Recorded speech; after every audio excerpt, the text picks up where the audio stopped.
In this quick lesson from themacu.com, we're going to look at how to use the new AI sky replacement tool in Luminar 4. I'm in the Mac Photos app right now, and I'm going to utilize the Luminar 4 extension to work on this image. To do that, I need to go into edit mode and then select my Luminar 4 extension, which opens the Luminar 4 interface within this same window. In this photo, we have some dramatic mountains and desert, but a really boring sky. We could use the AI Sky Enhancement tool to try and improve the sky, which helps a little.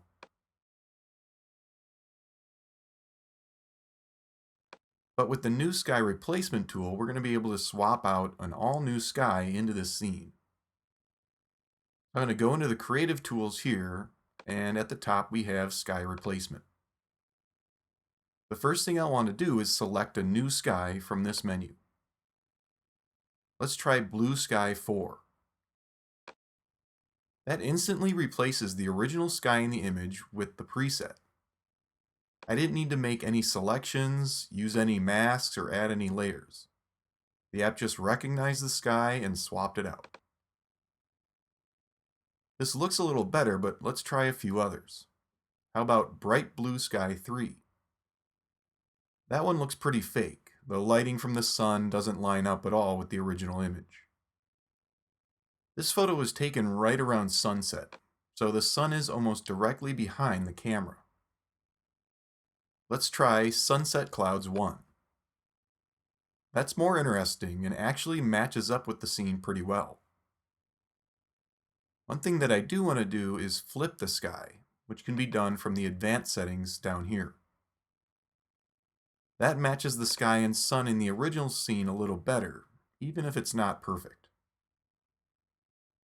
We can adjust the look and location of the sky with the horizon blending and position sliders.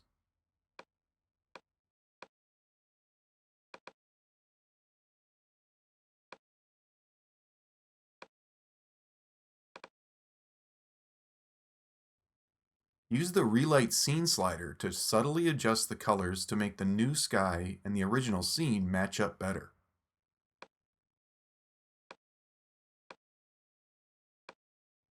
The Sky Global slider seems to affect the area where the mountains and sky meet in this image.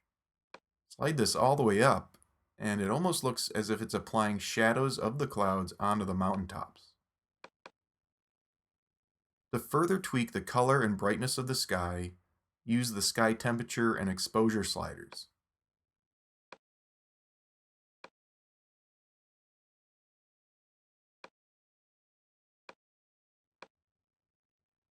So after just a couple minutes, we've replaced the boring sky in the original image and made this much more interesting to look at.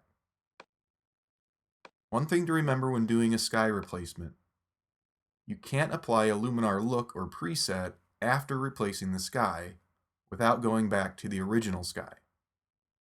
So you want to apply any preset looks or adjustments first, and then do the sky replacement.